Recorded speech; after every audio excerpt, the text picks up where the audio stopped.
La verdad que tremendo, tremendo, porque siempre hubo un manto de silencio, por ejemplo, en torno a la huelga del 21, ¿no? Fue algo que se silenció a través del tiempo. Yo soy un renegado por esta cuestión, siempre que celebran el 1 de mayo, Día del Trabajador, ¿sí? Yo digo, ¿y nuestros mártires? Los 1500 mártires fusilados por el Estado argentino, por el ejército, ¿sí? En lo que hoy es Santa Cruz. Y bueno, acá, vecina, vecino, tenemos la visita yo lo conocí siendo delegado gremial, cuando éramos delegados y andábamos allá en las luchas también, soñadores buscando esas causas perdidas, ¿no? Pero bueno, en esta vida nos toca luchar y perder, levantarnos, seguir luchando, ¿sí? Y no aflojarle la cola a la vaca, venga como venga. Así que, buenas tardes, Manuel. Buenas tardes, Rolando, a toda la audiencia, muy buenas tardes. Bueno, veníamos acá a charlar y hacer una pequeña visita acá a los señores que con esta FM, ¿no? Nueva se llama, ¿no? Bueno, así que... Nativa, nueva, que quede un poquito más... Bueno, ahí está. Bueno, yo soy un, digamos, fanático, bueno, de la historia, de lo que pasó, de lo que sucedió el año 21. Y he tenido mi tiempo para leer varias versiones de ahí. Una de Waldo Bayer, otra de José María Borrero, que fue la primera versión que hice larga con la Patagonia trágica, ¿no? Después la Patagonia Rebelde, que la escribe Waldo Bayer. Un par de libros de ellos lo escribió en el exilio. Borrero tiene un libro pendiente, ¿sí? Que es como que se perdió en algún lugar. ¿Qué diría ese libro, no? Sí, bueno, él muere el año 40 y algo, falleció en Buenos Aires, en tuberculosis, este hombre. Pero él era abogado y viene de España, hizo una muy buena carrera, llega al Perú, del Perú viene hasta Trelew, de Trelew para Río Gallego y ahí trabaja para la gente de la Anónima como gerente. Así que estuvo ahí, bueno, digamos, él era una persona que, bueno, entendía todo lo que es la documentación, todo lo que es el papelerío, pero a él le conmueve el tema de cómo se inicia la cosa acá. Entonces, bueno, también después se hizo radical, del gobierno radical, era partícipe, miembro del partido, por eso, políticamente, pero bueno, él escribió la historia, la primera historia y la primera versión de la Patagonia Trágica. El primer libro que él hace, directamente cuando sale la edición, la Anónima, fue que le compra la edición completa. Yo he visto un libro por ahí de casualidad, que lo tiene acá un muchacho trucado que está hojeándolo, pero bueno, no me lo presta porque bueno, eso es un patrimonio de él, ¿no? Porque el que tiene un libro de eso es un patrimonio. Yo creo que más de la mano de José María Borrero. Después, bueno, viene lo de Waldo Bayer, que son las versiones que Waldo, bueno, saca de a partir de ahí, ¿no? Y bueno, a él le aconsejan en un principio, bueno, cuando trabajaba para una revista, le aconsejan de ahí de que haga un libro y ahí hace la primera versión de la Patagonia Rebelde.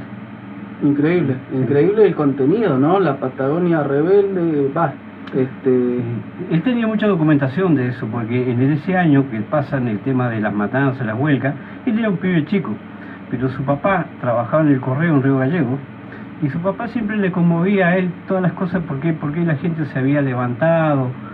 Bueno, él tenía conocimiento, porque la mayoría, bueno, en ese tiempo se manejaba por carta, por correo, y bueno, entonces le conmovió todas esas cosas y guardó inclusive todos los volantes que la gente largaba a la calle, porque habían hecho una pequeña imprenta. Bueno, que el gobierno, bueno, le hicieron desaparecer, pero fue una lucha, ¿no?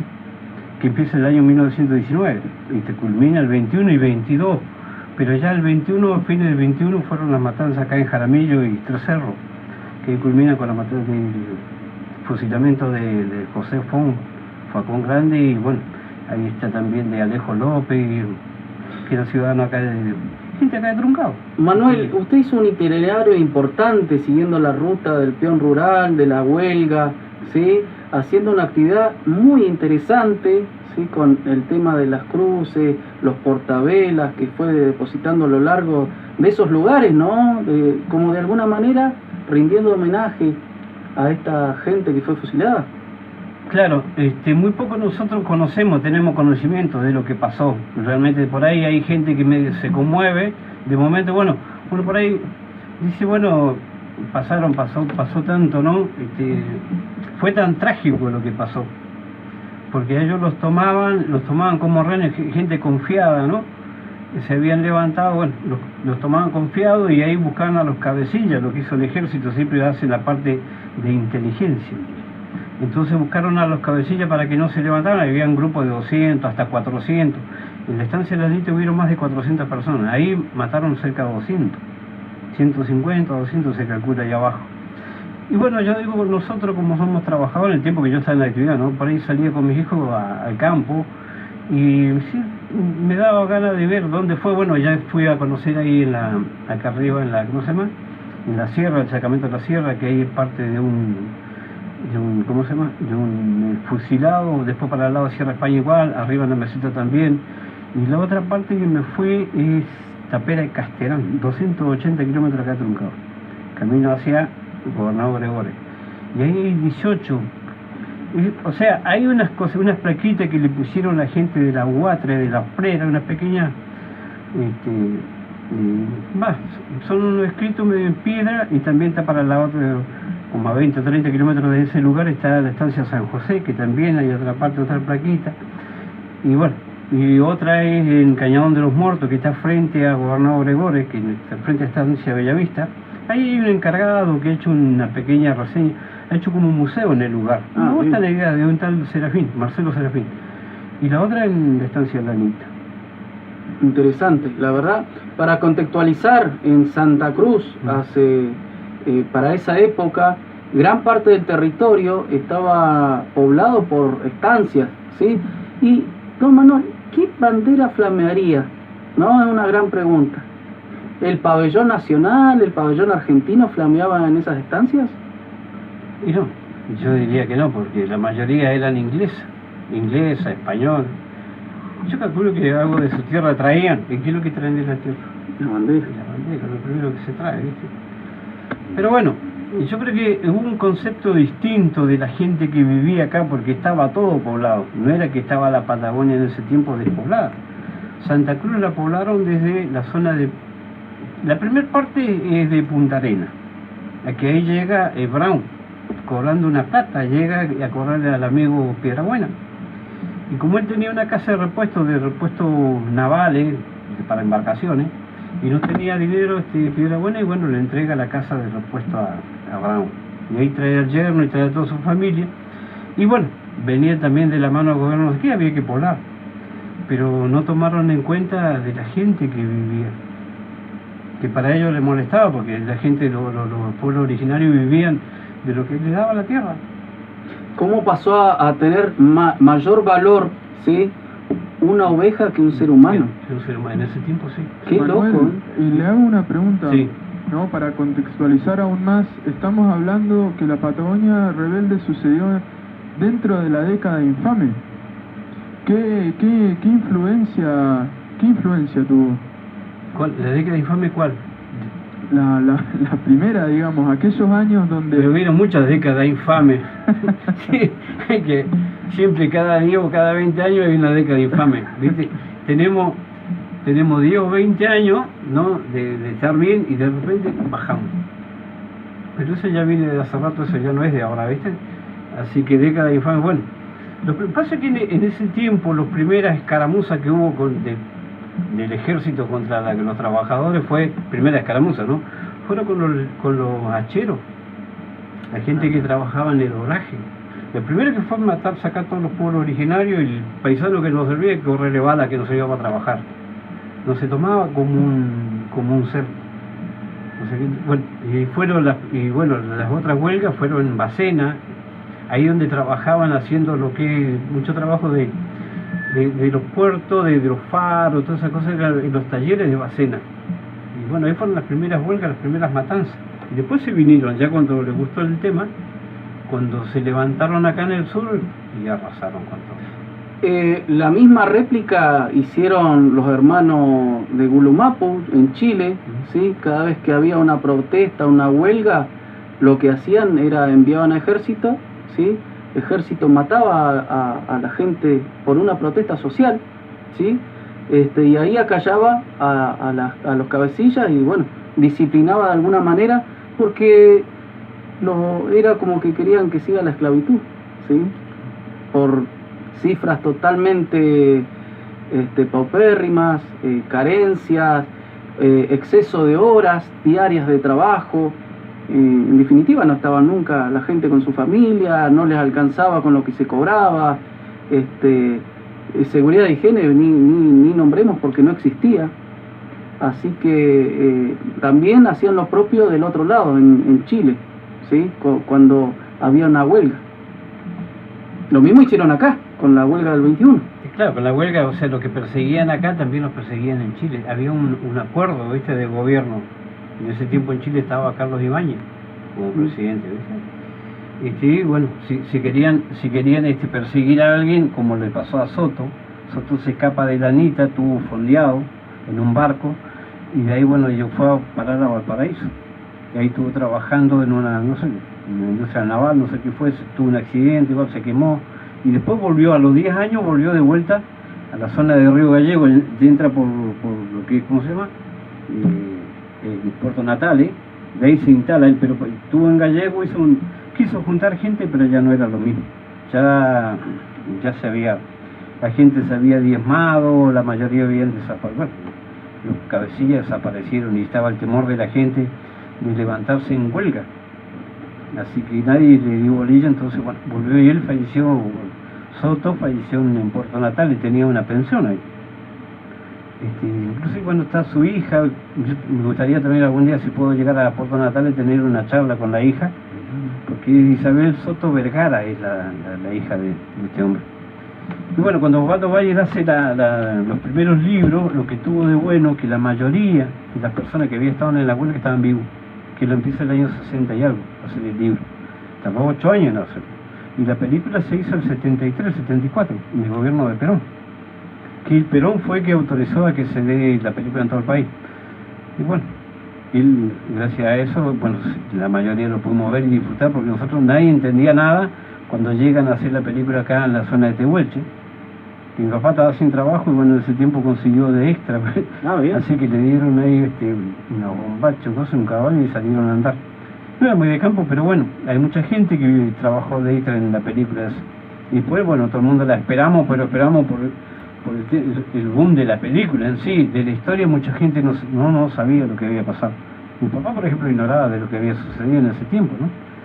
Pero bueno, ahí estamos. Por eso, bueno, yo lo que quise era hacer reivindicar esos lugares. Y bueno, hice una cruz con un corazón en el centro y un sol, que significa, bueno, el sol es el centro del universo, la cruz es el Sagrado Corazón de Jesús, y un aparatito ahí para prenderle vela, que es un candelabro, y quien quiera ir y rendirle un homenaje, un sincero homenaje a esa gente que está ahí, porque dentro de todos los que hemos trabajado, que andamos siempre en esta vida, muy poco sabemos y muy poco vamos a prenderle una velita, porque yo creo que prender un cirio es ancestral, viene de muchísimos años, de cuando, bueno, como fue en un principio de la creación, siempre hubo una luz, y una luz para aquellas almas que están ahí dando vuelta, ¿no?, que cayeron injustamente. O sea, muy poco acá se festeja el 1 de mayo, yo no estoy en contra de que lo hagan, pero el 1 de mayo fue por los mártires de Chicago, que mataron ahí a cerca de 180 mujeres, y eran la mayoría que trabajaban en las textiles,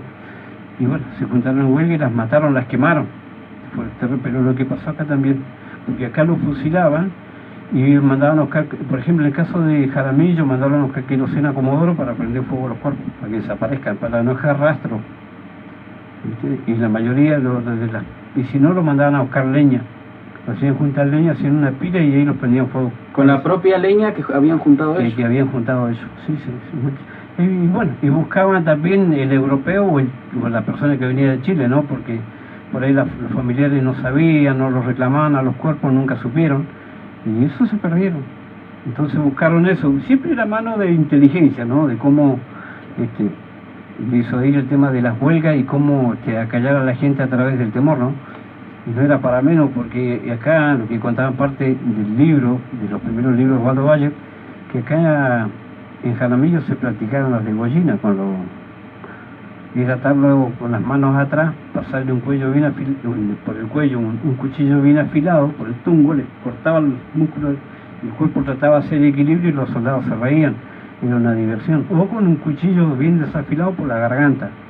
O sea, eso que vieron ahí que pasó en Afganistán cuando cayeron los soldados, esto cuando buscaban a Bin Laden, eso ya era invento argentino, ya se veía acá, ya se hizo acá, se practicó acá.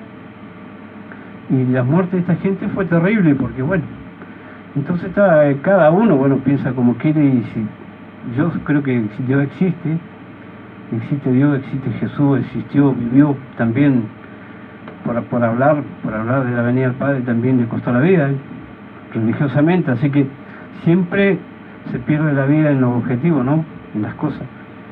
Y al más fuerte, que lo creen fuerte, es el que manda y el que baja el garrote o cuchillo o bala, lo que sea lo que pasó acá. Por eso siempre, bueno, yo con mi hijo cuando era chico me pegaba una vuelta para aquellos lugares, me recorrí todo. Me falta todavía, falta que vaya ahí a ¿cómo se llama? A Piedrabuena, que se llamaba en ese tiempo Paso Ibáñez, le llamaban al Balseo, y Paso Ibáñez se llamaba, y un par de estancias más, pero bueno, ya con el tiempo le abrí la segunda salida y bueno, abrí ese recorrido y armar otra. Es algo pendiente que queda. Y queda, sí, pero hay algunos muchachos como ustedes por ahí, por ejemplo, están medio entusiasmados, así que alguno me va a acompañar seguramente. Estas cosas le dicen prácticamente solo. Pero bueno, yo creo que alguien que haga algo, un poquito que se sea, sirve. Yo creo que sí. Es increíble que como tanta gente ha venido persiguiendo sueños en su momento, ¿sí? Porque eran vascos, españoles, gente de Chile, chilotes, de la isla de Chiloé, pueblos originarios, mapuches, tehuelches, que también eran parte de los peones rurales caídos durante la huelga del 21. Sí, generalmente, bueno, venían ya también con el problema de la Primera Guerra Mundial del 17. Venían los bolcheviques, los anarquistas en la parte española. Entonces, ¿qué es lo que le infundieron al pueblo que viene acá cerca? Decía que no, que venían, que eran bandoleros, que iban a matar, que violaban, mataban, arrasaban, sí. Verdaderamente levantaban a la peonada y el que se quería quedar, lo dejaban. Lo que les sacaban eran las armas a la gente, a los dueños de campo, porque los dueños de campo, bueno, no eran tampoco ni en el despecho, ellos donde no les gustaba por ahí algún, viste, que le debían mucha plata y aprovecharon más de unos cuantos de hacerle bajarle la caña a esta gente, ¿no? Para no pagarle. Bueno, pero así se termina porque los campos hoy en día están todos abandonados. ¿De qué sirvió? Ahora, ¿hemos aprendido algo de eso? Hoy, ¿cómo lo ves en el contexto rural? ¿Sigue los peones de campos actuales? ¿Cómo vivirán? ¿No? ¿Alguien tendrá certezas, ¿sí? Si los derechos, ¿sí? Como peones rurales son respetados? Yo creo que parte sí, yo creo que más que nada las cosas se van dando en la medida que va evolucionando, ¿no? También los sindicatos tienen su parte igual. La Osprera, por ejemplo, la Guatra, la Osprera sigue atendiendo.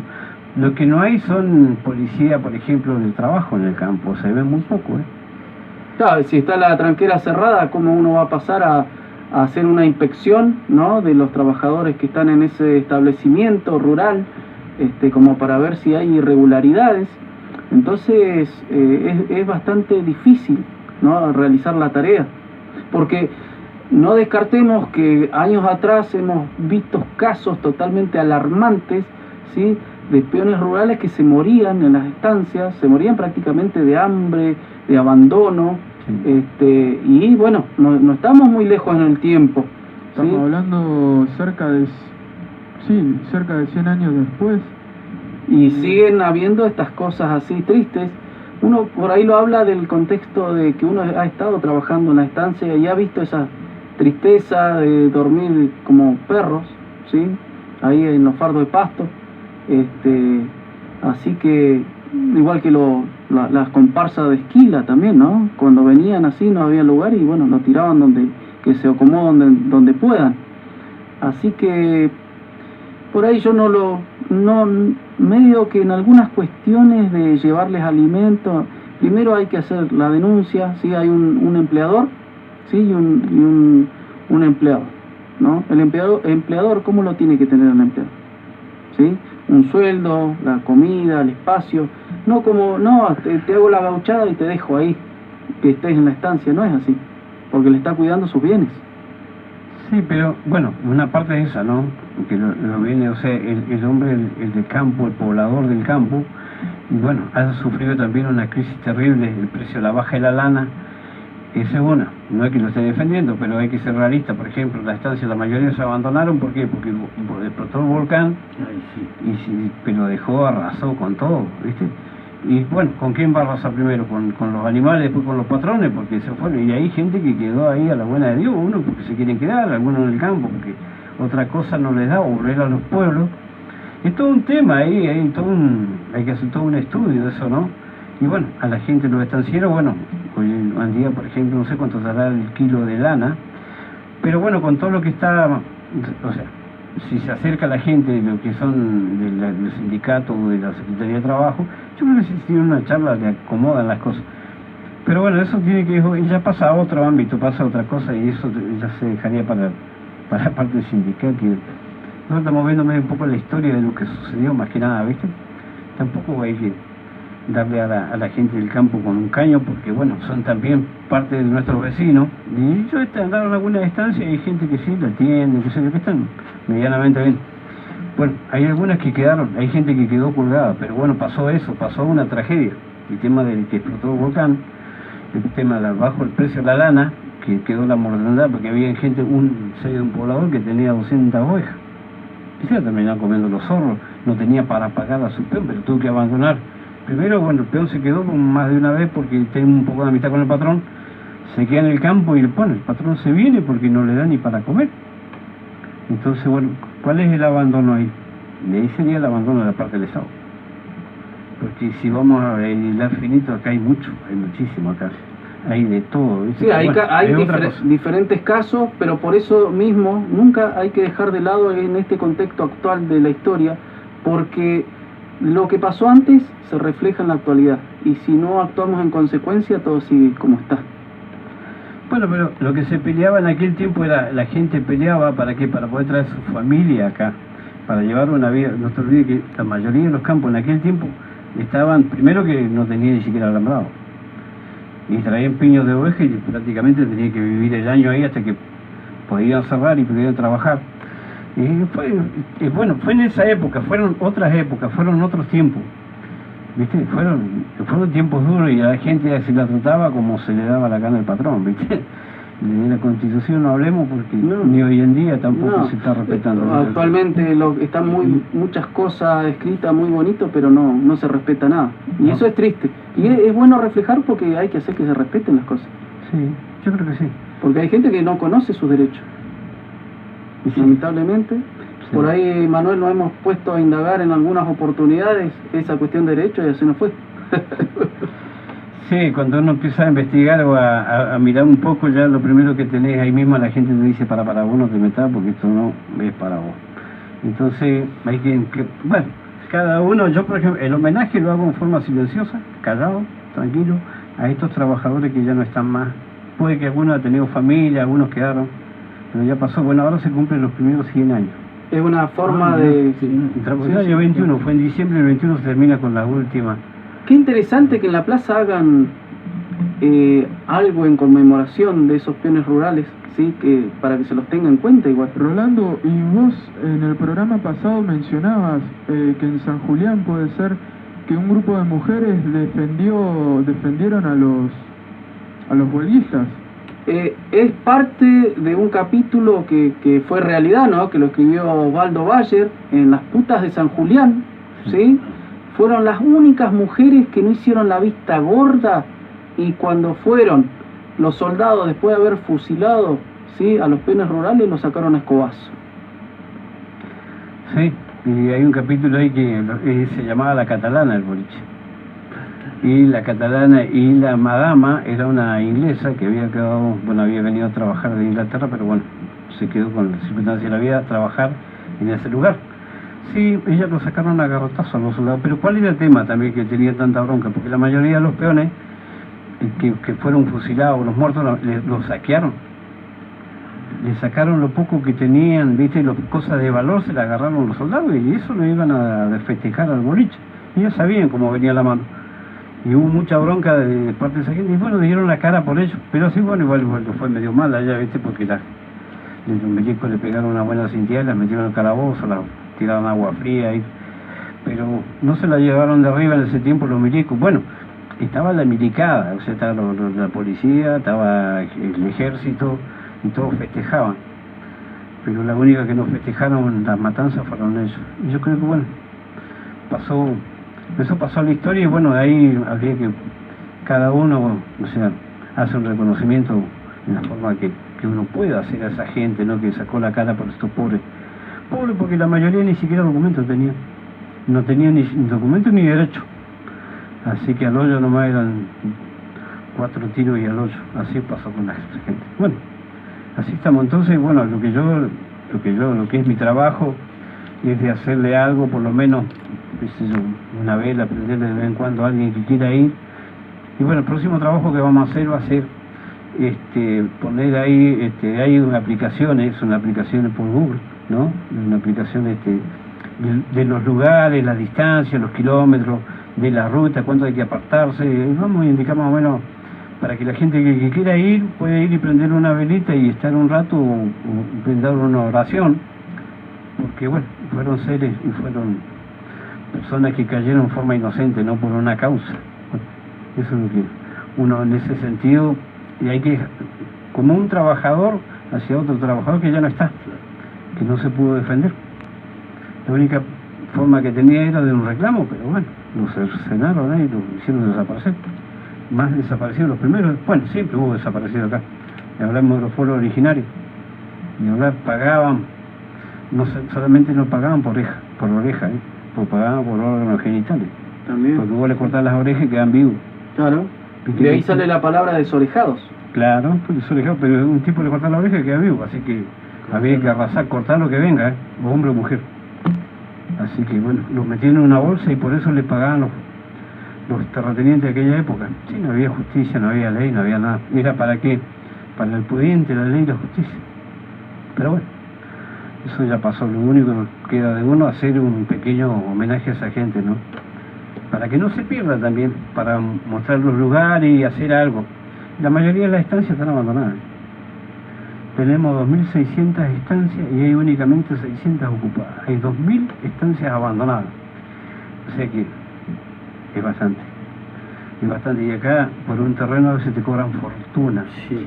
Y tenés que saber hablar inglés o venir con unos dólares y te cobran 2 pesos con 50, ¿ves? Sí, ayer casualmente estábamos hablando de patria, ¿no? El 25 de mayo. Sí. Pero ¿a qué patria nos referimos? ¿Sí? ¿El amor a qué? ¿Algo virtual, algo ficticio? ¿La tierra? ¿Qué es patria? ¿Qué será la patria, no? Que vende la tierra a los extranjeros y no a los suyos propios. ¿Qué claro, tipo de patria es esa? ¿Tenemos un pedacito de patria o la tienen arrebatada la patria a los capitales extranjeros, ¿sí? Que están arrasando, la están contaminando y después se van a ir y nos van a dejar esa patria toda contaminada? A ver, el ciudadano común, ¿tiene el derecho a un pedazo de esa patria? Esa es la pregunta, ¿no? Por eso te digo, por ahí para hablar, salir a hablar hay que hilar finito, ¿viste? Hay que, claro, ¿viste? Porque ya, como uno no está de acuerdo a las ideas que tienen, y directamente si no, es un subversivo, es un huelguista, es un tipo que no se conforma, pero hay que ser medio, poner los pies sobre la tierra y decir, bueno, ¿qué es lo que nos corresponde a nosotros como ciudadanos? ¿Qué es lo que somos? Uno más, un contribuyente más, y no pasemos a hablar de la otra parte de la contribuyente, ¿no? Pero bueno, así estamos. Cada uno tiene que, yo lo hago de esa forma personal, bueno, rendirle un homenaje a estos seres que ya no están, rozar porque Dios existe, y nada más, hacerle un lugarcito que tengan algo cristiano, ¿no? Porque todos los pueblos tienen su cementerio, en todos los lugares donde ha caído gente, se le brinda un respeto hasta a los animales, brindan un respeto por los caídos. ¿Y nosotros qué somos? Somos personas, ¿no? Y bueno, brindémosle un poquito de respeto a aquellos que ya no están. De eso se trata. Y Dios existe y vive en cada uno de nosotros. ¿Listo? Bueno, Manuel, la verdad, nos quedamos muy conmovidos ¿sí? Por lo que viene haciendo, y la verdad que lo valoramos, respetamos todo ese trabajo que está haciendo a Don Oren, la verdad remando en un mar de dulce leche, porque es así, ¿sí? Siempre los recursos salen de uno mismo, ¿no? Me imagino, y eso es importante y loable. Así que muchas gracias, Manuel, por la visita. Y bueno, ya sabe, están las puertas abiertas de FM Nativa para la próxima vez que quiera venir a compartir sus vivencias. Estamos acá presentes. Por supuesto, muchísimas gracias. Es la primera vez que sale al aire, pero no va a ser la última. Bueno, delo por sentado. Listo, muchas gracias, muchachos, por haberme recibido y dejarme charlar un poquito. Esperemos que haya salido bien, porque no estoy muy acostumbrado a salir por radio, pero bueno, uno poco le hace. La única radio que sabíamos salir nosotros es la radio del camión cuando estamos trabajando en el campo, ¿viste? Haciendo la devolución o que te pasen el pedido. Pero bueno, gracias, muchachos, por haberme dado este momento, ¿no? Bueno, pensaba yo tampoco salir al aire, pero bueno, salió así nomás. Y bueno, a la audiencia, muchas gracias. Muchísimas gracias entonces por este invitado de lujo que tuvimos. Espero que cuando él empiece ese movimiento de su segunda etapa hacia el reconocimiento de esos lugares donde va a hacer lo mismo que hizo con los ya anteriores, nos invite. En una de esas nosotros nos acoplamos porque es un tema muy vigente, es un tema que a mí en particular me interesa mucho porque uno está acostumbrado a escuchar relatos y por ahí reivindicar gente que la verdad que no se merece reivindicación. En cambio estos peones, estos luchadores de derechos sobre todo, son como nuestro estandarte en las cuestiones de derechos y pelear por una justa retribución por tiempos limitados. Así que nos va a gustar mucho que nos invites a uno de esos lugares a donde tú vayas para que nosotros también seamos parte de esa rica historia que vas trazando en esta Patagonia tan grande. Sí, lo voy a llevar para que me ayuden a ampliar las ¿cómo se llama? Las cruces porque son pesadas, ¿viste? Bueno, no hay problema, si acá Maito fue radio, así que estaba bien fornido. Sí, Maito es radio y es joven. Y acá tenemos el profe de educación física, así que andan bien físicamente. Sí, no hay problema. Y Rolando, que es espalda vieja, que ahí va a conocer lo que es transpirar la camiseta. Acá Guaira dice que hace 200 abdominales por día, pero eso no son ravioles de ejercicio, esos son ravioles de ravioles. Sí, de los 29. Eso está comprobado, pero bueno, es con las invitaciones de los amigos que tengo a comer asado todos los fines de semana, también. Así que bueno, te agradecemos y contá con nosotros para lo que te podamos ayudar. Sí, vamos a luchar ahí y registrar todo lo que se puede hacer. Bueno, estás escuchando en Nehuen Curruf por la 95.5 todos los lunes, miércoles y viernes de 16 a 18 horas. Así que vamos a un corte musical y enseguida estamos nuevamente con ustedes.